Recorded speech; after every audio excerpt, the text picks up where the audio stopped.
Tere hea ja mõtlev Nõmme raadio kuulaja, vaataja. Minu nimi on Kertu Luisk ja see siin on Vabaduse hääl. Saade järjekorra numbriga 80. Ühe kuulaja vaataja tagasisidena oli kirjas selline asi, et ega see info ei olegi nii oluline, et pigem just see, et kuidas mul läheb, et sellega soovitakse kursis olla. Ja tegelikult läheb hästi, ma tean, et siin saadetes võib jääda mulje, et ma ainult kirun ja maru kibestunud olen, et see on halvasti, too on halvasti, see on loll, too on loll, tolgused ja lõustad ja nii edasi. Tegelikult elu on päris ilus ja olgugi, et võhma jääb järjest vähemaks ja tunnen, et üha rohkem vajun sellesse oma seisundile vastavasse mulli, ehk siis kapseldun muust maailmast. Endiselt olen aktiivne, üle-eelmisel nädalal oli meil üks selline pikem karaoke-üritus. Sai kõvasti lauldud, olgugi, et tunnen, et ega seda jaksu väga ei ole, et ja oled juba lava peal ja laulad ja tunned, et ei jaksa, et siuke tunne, et mine seda või ära, ei ole õhku, aga maha ka lava pealt ei tihkanud nagu minna ja siis laulad ikka ära, siis kogud jälle ennast, siis lähed jälle laulad. Selline nagu sport. Eelmine pühapäev sai käidud Kuldsel karikal tantsimas ja ma ei olnud tantsinud väga pikalt. Peotantsus käisin nüüd vist circa 5 aastat tagasi, aga nüüd oli selline lugu, et lapsel oli ette nähtud kava tantsutrennis, et isad tantsiksid lastega koos. Et isasid ei olnud seal väga palju, 4 tükki kogu suure rühma peale, aga siis emad võtsid selle rolli üle, et oligi tehtud siis tants ümber, nii et on emad ja isad. Ja laps ütles, et kuna teised on kõik vanematega seal, siis tema üksinda lavale ei lähe. Ma siis läksin oma suure kõhuga ja naiivselt veel lendasin peale, et no kui see kava oli ette nähtud, et lapsed ja isad, see ei saa midagi keerulist ju ometigi olla, sest et isasid on niigi keeruline lavale saada, ammugi siis mingit raskemat koreograafiat tegema ja siis ma läksin. Ikka paras trenn oli see minu jaoks. Ja muusika ise kohe oli siuke tootmisesse nii kiire lugu ongi või. Aga sai tehtud ja siis oli nii tore, et laps peale esinemist ütles, et ta tavaliselt kardab lava peal olles. Mis on loomulik, aga seekord siis ei kartnud. Ja seda oli rõõm kuulda, et sai sellise kogemuse. See oli lõbus. No, selliseid lõbusaid momente ikka on. Kui selle saate formaat ei oleks see, et mina üritan teile seda toimuvat negatiivset serveerida nii, et teil oleks kerge kuulata, kerge toimuvaga leppida ja sellest leppimise punktist, et okei, mingid asjad on sel moel, liikuda edasi lahenduste suunas, sest kõige rumalam asi, mida teha, on minna ignorantsusesse. Ei tea, ei kuule, ei näe, mina ainult seda peavoolupasteeti neelan alla, seal on kõik paigas, teised otsustavad, teised vastutavad. See ei ole nagu minu nägemus, kuidas asjad peaksid olema. Igaüks peaks teadvustama, mis on reaalsus ja mis on meie võimalikud väljavaated. Ja mõnikord on ka see, et sul võib olla väga suur ind asju teha korda, paremaks, aga lihtsalt see jumalik ajastus suunab sind kannatlikkusele, rahule, sest iga asi omal ajal. Ja siis olla selles kohas, kus mina ka, kes ma olen oma loomalt pigem kärsitu, tahaks teha mingeid asju, aga kuskilt tunned hinges, et ei ole veel see aeg, võtta rahulikult. Muidugi tahaks kõike kohe ju korda teha. Et eriti kui asjad on nii, kuidas ma ütlen, nii ohtlikud, kui nad täna meil siin on, sest stiilis, et kui siin paar asja vint peale veel keeratakse meile põhjavett ja loodus saab väga pikaks ajaks või täitsa pöördumatult kahjustatud. Et siis on ikka selline nagu, midagi peab ju tegema. Ja neid võimalusi mõnikord kas lihtsalt ei ole või teatud protsessid peavadki oma sellise orgaanilise asjad läbima, teatud etapid läbima selleks, et täna ma näen väga suurelt, et tegelikult kogu see asi seisab selle taga, et inimesed ärkaksidki selles ebamugavuses üles. Mitte nii, et küll keegi teine, küll need looduskaitsjad seal meid ära kaitsevad ja siis kui saad aru, et need kõige valjuhäälsemad, need kõige edukamad ja propageeritumad looduskaitsjad tegelikult sellest loodusest nii väga ei hooligi kui oma ülesandest, stiilis Greta Thunberg, kes meil siin said mingid preemiaid mingi naisterahvas, kes soovib välja näha poisterahvas ja nii edasi. Et see sütitab inimesi ise aktsepteerima, mis olukord on ja võtma vastutus. Ja praegu kogu selle tuulikute teema peale, fosforiit, Nursipalu, nii paljud inimesed, kes muidu elasid lihtsalt oma elu, on äkitselt hakanud endale asju selgeks tegema, nad on hakanud uurima, nad on hakanud ise härjal sarvist haarama, et selgitada välja esiteks, mis toimub ja teiseks, mis on need väljavaated, kuidas seda olukorda siis korda teha. Võt, ja üks moment veel, mille peale olen mõelnud, kuna ma Candace Owens, üks selline Ameerika ajakirjanik, tema kaotab praegu 4. last ja lõpurase. Ma kuulan ta saateid ja mõtlen täitsa lõpet, tal on megamaht, minul on nädalas 2 saadet, okei, see nädal oli 3, tegime Peeter Proosiga ka ühe. Kuidas ta jaksab? Ja tal on meeskond taga. Kui mina oleks nii asjalik, nii produktiivne kui tema, siis ilmselgelt mul oleks ka vaja juristi ja igasugu muid meetmeid, et ennast kaitsta. Mõnes mõttes see, et ma olen selline tagasihoidlik, põlvatsas nokitseja, tuleb kasuks, on ka vastutöö leebem minu suhtes, aga puht siuksest nagu emalikust plaanist ma mõtlen, kuidas tema jaksab. Mul päeva jooksul pesed pesu, teed süüa, laste erinevad ettevõtmised. Mul küll ei oleks sellist aega, et kuidas ta nagu nii osavalt oma aja ära planeerib ja ta ei tundu see ema, kes lapsed nagu ära sokutaks kuidagi, et ei, mul on mu töö või ma lihtsalt loen teda valesti ja siis ma vahepeal täitsa mõtlen, et kas ma lihtsalt olen saamatu, kas ma peaks ka rohkem jõudma ja siis saan aru, et me peame mis tahes tempos me parasjagu liigume, me ei tohi ennast teistega võrrelda, see oli mu selline hiljaaegu siis taipamine. Tema jaksab, las ta jaksab. Mul ei ole ilmselt sellist mootorit lihtsalt, kui ma hakkaks teesklema oma masina peal sama mootorit, just kui oleks, see ei toimi nii, et paned erinevad automudelid ka kõrvuti, ükskõik kui palju see Opel tahab olla Ferrari, ei ole. Selline nagu leppimise punkt, et jah, Kertu, sa just kui asud samas kohas omadega, aga ei saa endalt eeldada seda, mida keegi teine suudab.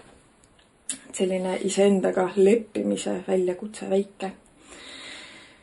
Vot, ja olgu, mul on ka see kogemus ju olemas, kui siin ühe Kliimaministeeriumi töötajaga seoses tuli mulle ka mingi kohtuähvardus, siis kui Candace Owensil ongi juristid taustal muudkui, siis minul tuli ka esiteks üks meesterahvas pakkus raha, et ma saaksin endale palgata juristi, siis võttis üks jurist ühendust, et ta hea meelega aitaks ja ma tundsin ka, et ma olen nagu päris kaitstud. Et olgugi, et need inimesed ei ole need, kes valju häälega nende nii-öelda aktiviste kaasa karuks, nad on taustal kaasa elamas ja see on hea tunne. Vot. Nii, aga asjade juurde eelmises saates ma rääkisin ministrite teemal natuke. See, et need ministrid nüüd nii väledalt vahetatakse, nimesid vahetatakse, ümber mängitakse. See on, ma olen väga palju meie tänast poliitikat võrreldud mustkunstiga. Ja mida mustkunstnik teeb, kui tal on kaarditrikk? Kaardipakiga koos trikk. Ta hästi palju segab neid kaarte. Ja praegu ka segatakse hästi palju kaarte, et meid segadusse ajada. Ja lõpuks, et kas see on see, mida sa tahtsid? Ja sa valisidki selle, vaata see kõik, mis siin toimub. See on sinu valik, sa valisid selle. Okei, see on natuke siuke nagu naljaga pooleks, aga point on see, et me ei tahetakse lihtsalt segadusse. Et siin on ministrid, kes on oma ametiajal võtnud igasugu rumalaid otsuseid vastu, kes ei taha mind uskuda. Minu ülesanne ei ole siin mingi aabitsakukk olla ja ABC-na kõike ette niimoodi. Mul ei ole isegi seda võimekust, et ma saaks siia panna neid fotosid, et näete, siin ta tegi seda, siin ta tegi toda. Peate lihtsalt toetama mu jutule, ise juurde guugeldama, et kes ja mida tegi. Ja kes tahab öelda, et ei, et nad on lihtsalt ohvrid, et neil ongi selline ülesanne, ega nad ei saa ju keelduda. Okei, kaitske neid. Jah, aga Jumal kaitseb neid, kes kaitsevad ise ennast. Kui teie ennast ei kaitse, siis ärge mingile Jumalale ka lootke. Või jumalikkusele õigemini minu sellises lähenemises asjadele. Vaat nii.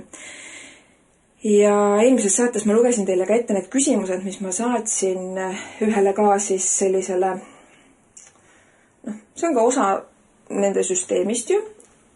Peavoolumeedia annab meile muudkui infot ette, mida parasjagu meil on vaja ette anda. See võib ajas muutuda, ajas võib isegi selguda, et mõni vandenõuteooria ei olnudki vandenõuteooria, aga nende eesmärk on selles ajahetkes võimalikult paljud usuksid seda, mis antakse ette. sest nii on neil lihtsam oma võimu hoida, rahvast juhtida, mõjutada ja nüüd, kus väga paljud inimesed on hakanud seda peavoolumeedia manipulatsioone ja valesid läbi nägema, siis väga oluline on kõik need vandenõuteoreetikud ja vastavad kanalid ära tühistada, et inimesed ei vaataks isegi sinna poole, et mingit adekvaatsemat infot saada. Ja sellega seoses toimus 20. märts seminar, kuidas vandenõusid ära tunda kriisides, miskit taolist sõna-sõnalt ei mäletagi enam. Ja ma eelmises saates lugesin ette need küsimused, mis ma siis seal küsisin, sest nad ütlesid, et küsige küsimusi. Väga palju küsimusi oli kokku tulnud, aga kuna paar minutit on alles jäänud aega, siis paar asja seal vastati ja siis lubati hiljem vastata. Aga hiljem vastati ainult ühele minu küsimusele. Ja see oli selline suur tänu küsimuse eest selle kohta, et kes ja mis eesmärgil loob vandenõuteooriaid. Ja siin on siuke umbes selline lõigukene, aga välja toodigi siis see, et see on äri. Need influencerid selleks, et oma ideid ja tooteid müüa. Näiteks tuuakse vandenõuteoreetikutest ärimehed Alex Jones ja David Icke. Ka teised vandenõuteoreetikutest ettevõtjad müüvad tulusalt oma raamatuid, üritusi, looduslikke ravimeid, toidulisandeid ja nii edasi. Vot. Ja siit edasi tuleb, siin on mingi COVID õigustamise paar linki. Ja mina mõtlen, et kas te teete nalja või? Vaadake, millega Pfizer tegeleb ja igasugu muud organisatsioonid, et neil ei ole ärihuvi. Pfizer rahastas Wuhani laborit ja Dr. Fauci investeeris sinna ja seal ei ole kuidagi mingi ärihuvi asjas või ei, need on David Icke ja Alex Jones müüvad oma raamatuid ja toidulisandeid, et see on ohtlik. Aga see üks mõte mul on veel, miks neid vandenõuteoreetikuid nii hullult rünnatakse, on see lihtne põhjus, et siis saab öelda, et nad on ohtlikud ja seda seal seminaril nad ütlesid ka, et see on ohtlik, antisemiitlus ja igasugu muud siuksed popid sõnad. Ja kui meid tembeldatakse ära ohtlikeks, siis sealt edasi on väga lihtne hakata piirama meie sõnavabadust, meie inimõigusi, sest me oleme ju ohtlikud ja Inglismaal käib juba päris agar inimeste arreteerimine nende sotsiaalmeedia postituste alusel, mis minu arust on selline, et kuule Inglismaa teisel mingid turbanimehed, kes nüüd turbanid muidugi enam väga ei kanna, tahavad ju integreeruda marudelt, aga kombed jäävad, naiste ründamised ja igasugu pommipaugud ja muu, et kas teil nagu suuremat probleeme pole kui inimesed, kes internetis tõde jagavad või. Aga jah, Inglismaal muidugi on neid moslemeid juba väga palju igasugustes riigi organites ja tähtsamatel kohtadel, et võib-olla seal on ka mingi seos, miks neid niimoodi siidkinnastes koheldakse, mis puudutab nende poolt korda saadetavat kuritegusid, aga jah. Ja tulles nüüd sellisele kohalikule vandenõuteooria tasandile stiilis, et meil on siin mingid putinistid ja kes me tahame, et siin Venemaal oleks lihtsam meid allutada ja sellepärast oleme Nursipalu vastu. Reaalsus on see, et ma olen siin saadetes nii palju öelnud, me ei võida Venemaad relvade, rusikate, lihastega, siin on number 1 diplomaatia. Ja kõik see, mida meile siin üritatakse pähe määrida peavoolumeedia poolt, kuidas on võimalik võita ja Ukraina pidi ju võitma, aga nüüd öeldakse, et oot vaherahu.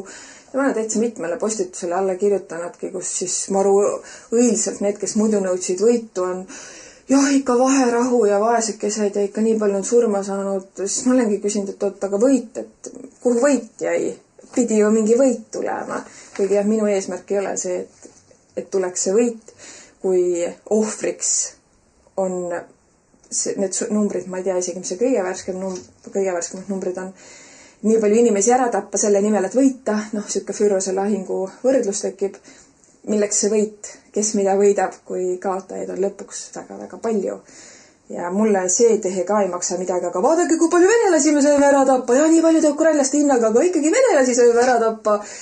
Ma ei tea, ma arvan, et tänases maailmas me peame just liikuma harmoonia suunal, mitte see kättemaksu. Ja see ei ole isegi nagu kättemaks, sest need venelased, keda täna ära tapetakse, kas nemad on need, kes meid kunagi küüditasid või ma ei tea, kui paljud eestlased meid küüditasid, omad kaasmaalased. Ja kui see on küüditamise aastapäev ja maru hardalt kõik need Ukraina liputajad, ministeeriumid ja tegelased siis meenutasid, oi, seda venelast. Miks keegi sõnagagi ei maininud, et kes need ülesandjad olid ja täidesaatjad, maru palju eestlasi oli, aga see ei käi ju kokku sellega, mida meilt nõutakse, et vihka idanaabrit, vihka neid, kes siin kohapeal üritavad rahu saada või töötame rahu nimel, sest me näeme, et sõjaga me kaotame eos juba. Igatahes suur hulk kohalikke on läinud kohtusse selleks, et kogu seda Nursipalus toimuvat jaburust lõpetada, pidurdada. Et harjutusväljak peab olema, aga see, mida siia planeeritakse, see on ikka üle võlli. See ei ole enam harjutamise jaoks, siin on juba hoopis teised protsessid mängus. Esiteks raha läbiväntamine, sest te ju tahate, et te oleksite kaitstud. Aga mis kaitse see on, kui sa oma kodus elad kogu aeg nagu sõjatandril? Paugud, värinad, klaasid klirisevad, sa võid panna sinna, ma ei tea, 4 korras. Siin on inimesed on öelnud, et nad on pannud endale need kõige kõvemad pakettaknad, selles mõttes kõige kõvemad, et kõige parema kaitsega ikka kostab läbi. Et äkki peaks hakkama siis Nursipalu maju ümber disainima, et sul ongi seal, ma ei tea, 4 paari neid tugevaid aknaid või ma ei tea. Ja õues see ikka ei saa olla, sest siin oli ka näide, et meil käis ju Tallinnast kohtuniku härra koha peal kuulamas seda müra. Ja naljakas on see, et tegelikult see ei ole naljakas. Eelneval päeval kõva paugutamine käis, järgneval päeval kõva paugutamine käis. Ma olin endal koduhoovis linnas ja mõtlesin, et nii ilus ilm.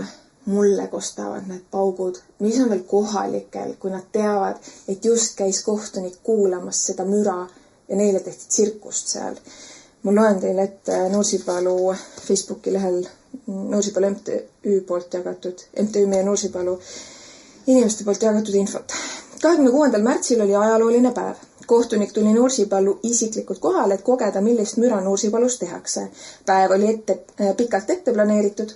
Kohtunik pakkus esmalt võimaliku vaatluse aja. Selle peale vastas kohtuasjas Vabariigi Valitsuse esindaja, et selleks ajaks ei ole kõrge müraga laskmisi planeeritud ja neil ei ole voli graafikut muuta. Seejärel soovis kohtunik, et pooled pakuks ise välja kuupäeva, millal vaatlus võiks toimuda.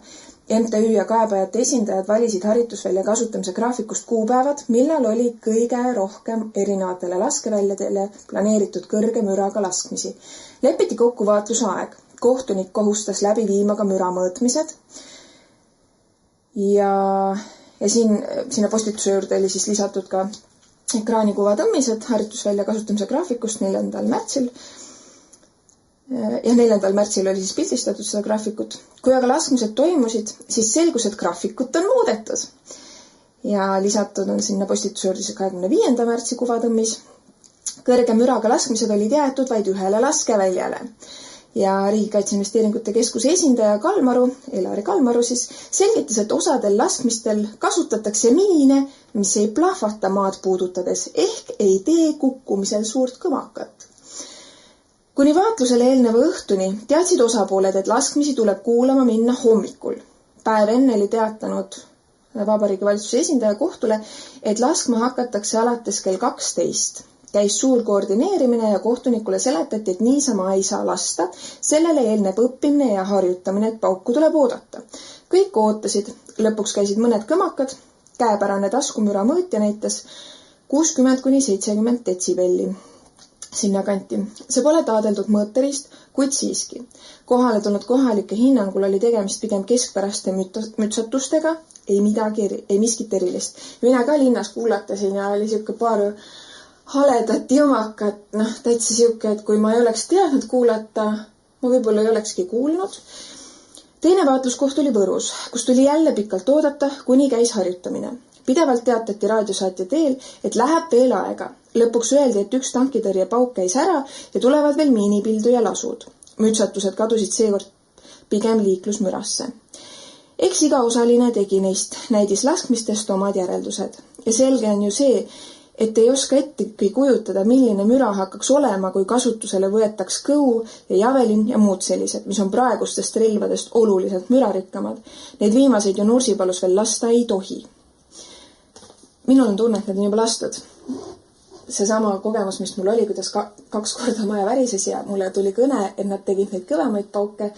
Kohtus muidugi Elari Kalmar ütles, et pole tehtud, siis ma ütlesin, et kuulge, et mul maja värises, kui need ei olnud need kõvad kõmakad ja kõvad kõmakad on veel tulemas, siis mis siis veel saama hakkab?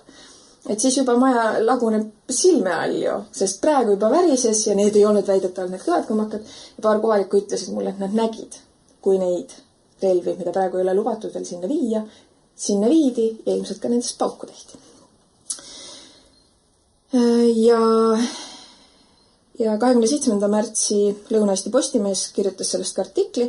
Nursipalu kohtumõistja käis omal nahal võrokeste müramuret kuulamas. Nursipalu harjutusala puudutavas kohtuasjas õigustmõistev kohtunik Janek Laidvee soovis siinsest mürast ka ise ettekujutust saada ning kuulas miinipildujate laskmist Võrumaal 2 kohas. Nursipalu polügooni 1,5 aastat tagasi alanud kiirkorras laiendamise õiguspärasuse üle kohut mõistnud seatud Tallinna halduskohtunik Janek Laidvee astus harva esineva sammu ja käis kolmapäeval isiklikult kuulamas, mida kujutab endast harjutusväljalt kostuv militaarharjutuste müra. Ühest küljest on siin tehtud erinevad mürauuringud ja teisest küljest on kohalike elanike kaebajate tagasiside, et need häiringud on väga suured ja uuringud seda justkui ei kinnita, selgitas Janek Laidvee Lõuna-Eesti Postimehele. Nii tuligi plaan tulla oma kõrvaga kuulama, kuidas siis see häiring tegelikus laskmise olukorras tundub. Meil on ka müra mõõtmise aparaadid olemas, et fikseerida see tegelik olukord. Ja seal koha peal oli siis, kuna üks koht, kus kuulati, oli Sõmerpalu lasteaed. Ja seal siis lasteaia juhataja kiitis kohtunikule, et ükski lapsevanem pole tema juurde mürast tuleneva murega pöördunud, kõik on kenasti. Ja.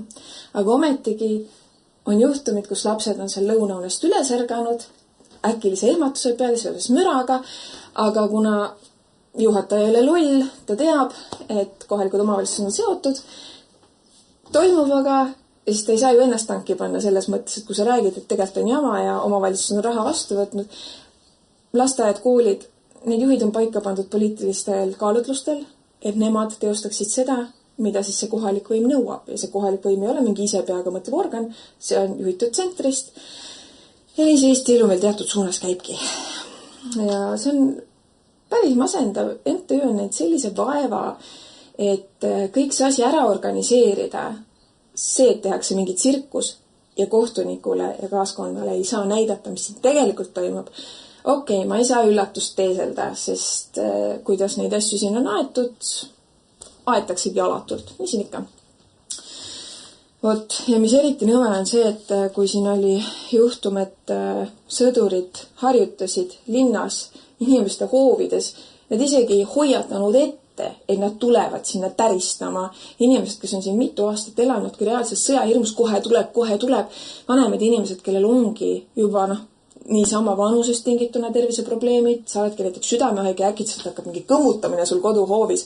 Okei, see ei ole see sama kõmmutamine, mida nursipalukad taluvad, aga täristamine ja sul on laigulised hoovis. See ei ole äge tunne ja interneti kommentaariumid mõnikord on lihtsalt masendavad kohad. Vähemalt ei ole vaenlased hoovis. Aga need on su omad inimesed ja tore oleks, kui need omad inimesed ütleks, et meil on selline plaan, olge valmis, ärge ehmuge. Ei. Ja üks mees ütles, et vähemalt ei lasta üle meie peade. Ma ütlesin, kuule, et see on ju plaanis. Neil on plaanis hakata üle meie peade laskma vahemaa 35–45 kilomeetrit. See on kavas. Mille peale ta ütles, et vähemalt ei lase vaenlane. Aga kui me siin kaua torgime ja kui on välja öeldud, et ennetav löök tehakse Eestist, see venelane, kes on nii kuripaha, ta vastu ei lase siis või? Oi, eestlane hakkas laskma. Tõmbame eemale piiri äärest. Nad muidu tulevad, vallutavad, lõhuvad meil Venemaa ära. Nad on nii pikalt seda lubanud meedias, et nüüd on vist see, et käes, kus Eesti tuleb ja vallutab meid ära. Ei tahaks saada küll Eesti osaks.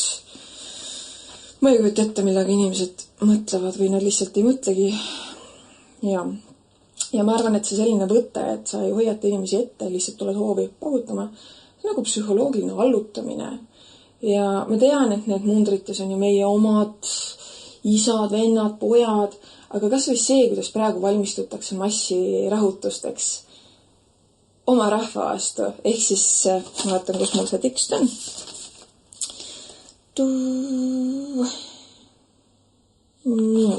Kohe otsin üles.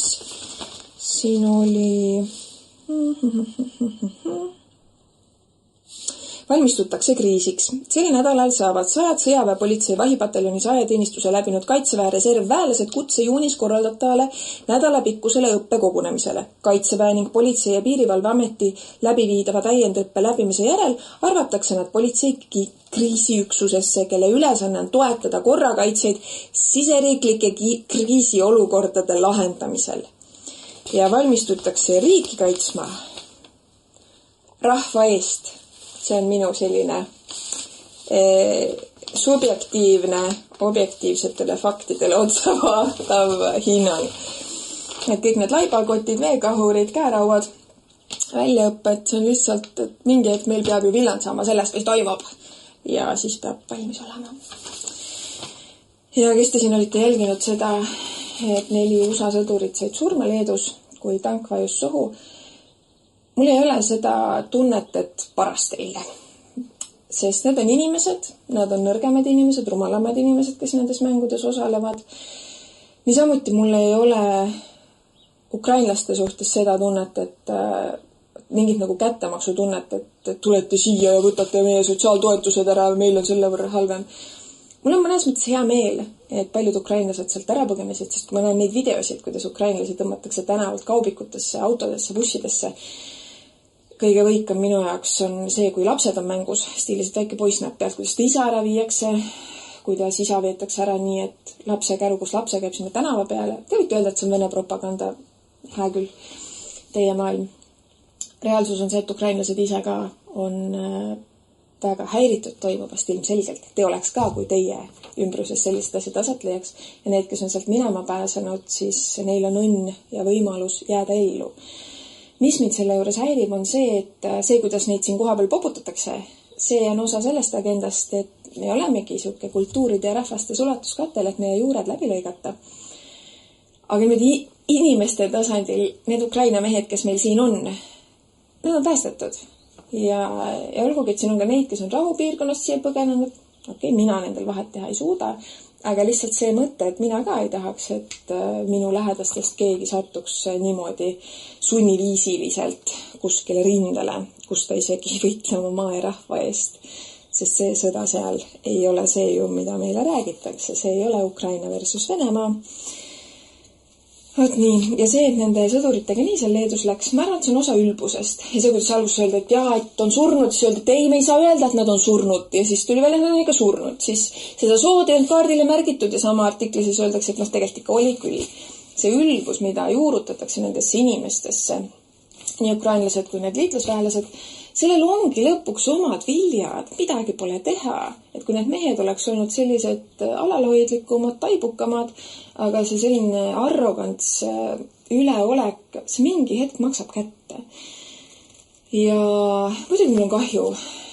Iga inimelu on püha, sest kui nii hing on sees, siis isegi kui sa ajad mingit väga-väga koledaid asju, siis võimalus meeleparanduseks on mis kõigis alati olemas. Et mina ei ole ka mingi, ma ei tea, helguse kehastus. Mul on ka tükk maad veel oma sellised varjupunktidega tööd teha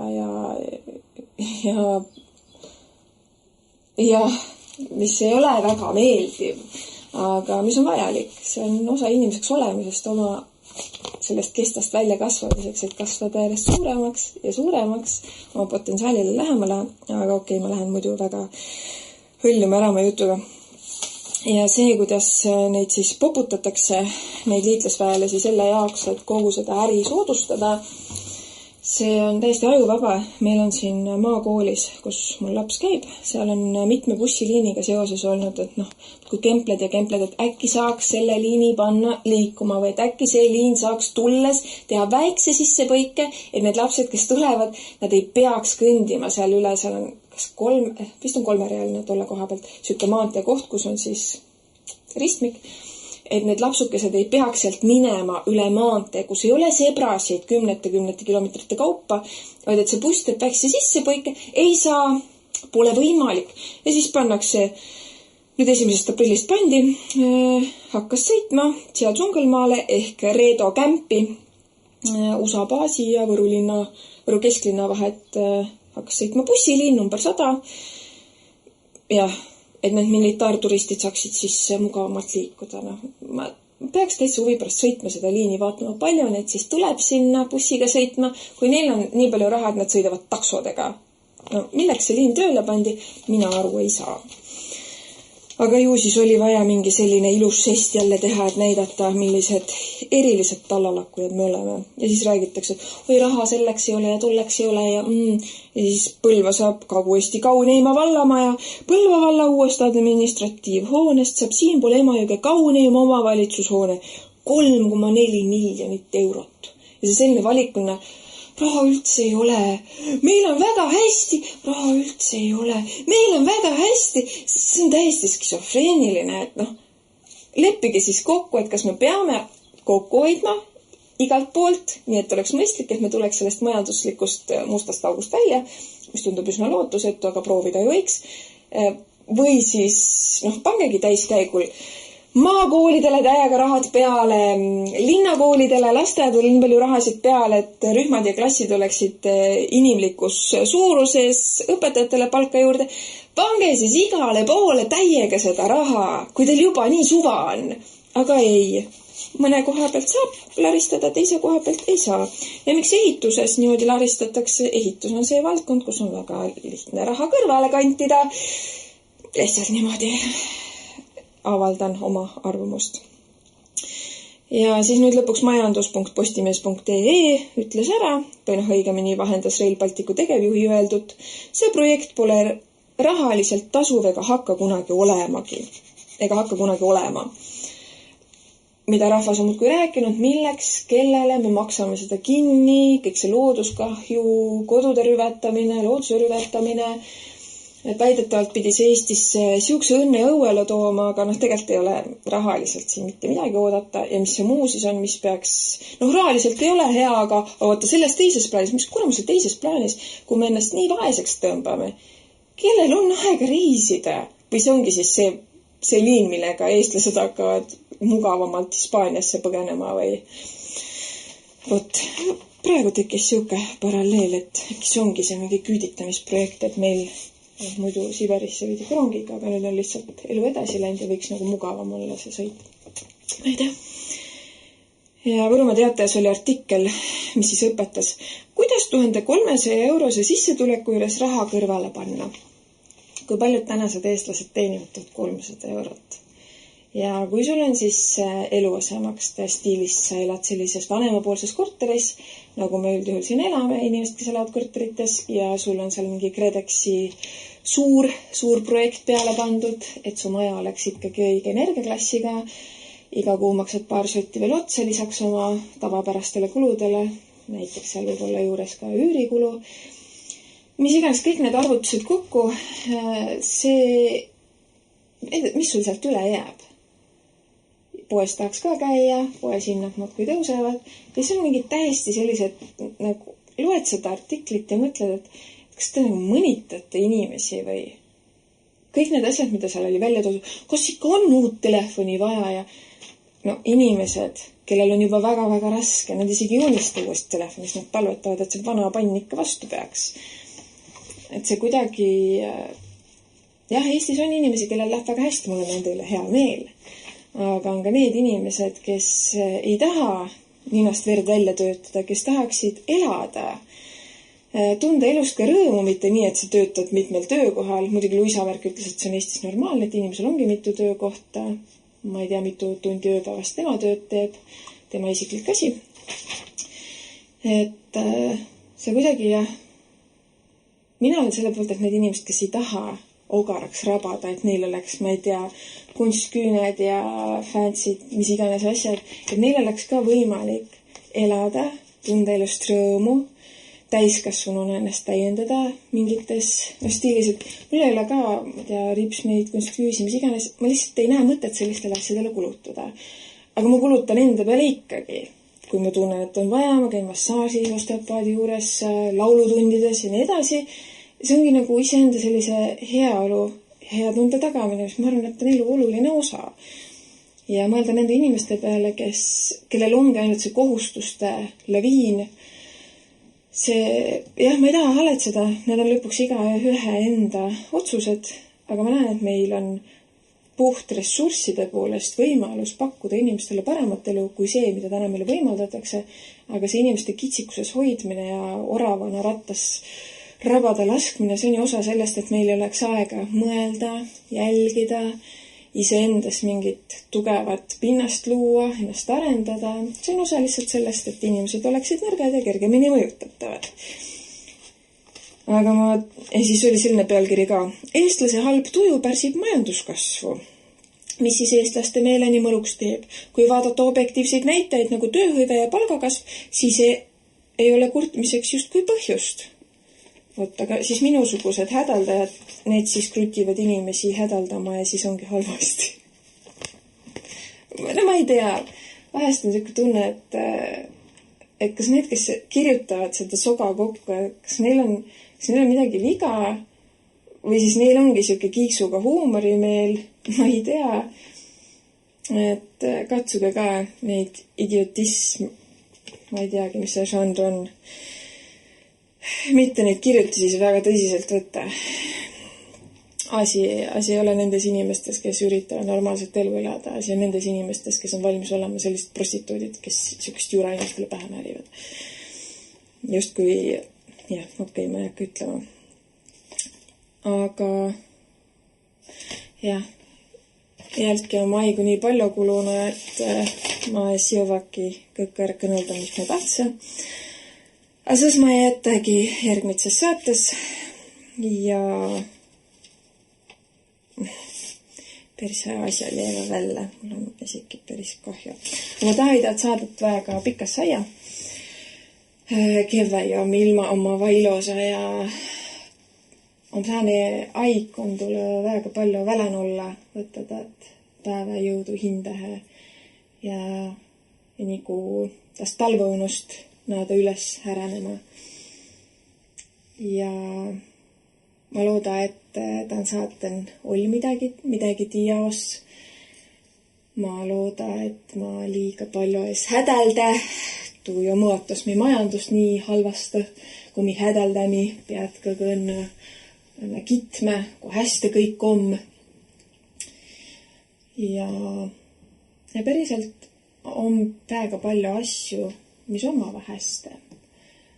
Aga mu südame peal on kippan tuu, et kõik ta info, suurem mõte on meid mõota olema tuima.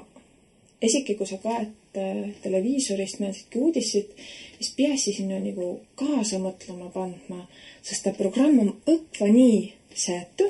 Esiki mõne uudiste saata omava nii, et seal on nali ja tõsine asi kokku pantu. Aga sa kaed uudis ära ja siis tuleb mõnegi meelte lahutamine takka perre, et sa siis väega kipest unastasi ära, mis ta päriselt oluline on. Ja ma saan arvu, et meil peadki kerge olema.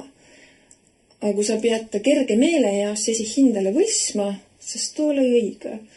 Ja ma olen esipüüdnud säänest nagu rütmi hoita, et ma tegele tõsiste asjuga ja siis, kui ma tunnen, et mõnegi nagu mõõt on täys, siis ma ei tegele meel järlahutamisega, aga ma võtta mõndsegi asja, mis ma tunnen, et laatva minna.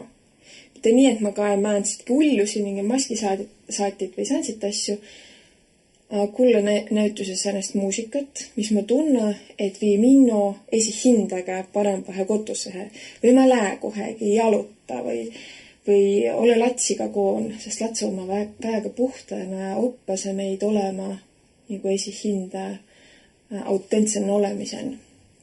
Ja tuu nagu avitas siis mitte katski minna kõige tabääle, mis tege henge nagu kurvas või muretsema vahtepeal pand, mis ta ilman toimus. Ja ongi tuu tasakaalu momendi löödmine esi hinda seen, et toda siis hoita. Tuu on nagu kõige olulisem, ma ole arvu saanud. Aga aituma kullamast ja